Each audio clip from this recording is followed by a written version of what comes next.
अस्सलामु अलैकुम वरहमतुल्लाहि वबरकातुहू व मग़फ़िरतुहू। इस वक्त रायवेंड जोड़ की तैयारियां शुरू है और जुमाते आ रहे, काफ़ी जुमाते आ चुके हैं और काफ़ी जुमाते आ रहे। अल्हम्दुलिल्लाह पिंडाल भी भरना शुरू हो गया, तो अल्लाह के दिन का काम हो रहा है। अल्हम्दुलिल्लाह लोग अपना अपना हिस्सा डाल रहे, माशाल्लाह जुमाते आ रहे। तो इंशाल्लाह असर के बाद इंशाल्लाह जोड़ शुरू होगा और मौसम भी साफ़ है अल्हम्दुलिल्लाह। बारिश का कोई इम्कान नहीं है, बारिश का कोई बादल भी इतना ख़ास नहीं है,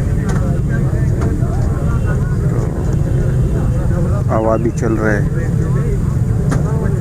तो इंशाल्लाह जो लोग इसमें आज़ाद ना हो सके तो दुआएं करें कि अल्लाह इस जोड़ को पूरा इंसानियत के लिए हिदायत का ज़रिया बनाए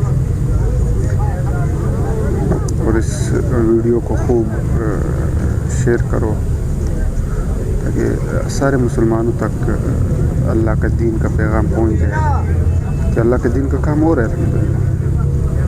और ये जुमाते आ रहे जा रहे, आ रहे जा रहे, काफ़ी जुमाते आए हुए हैं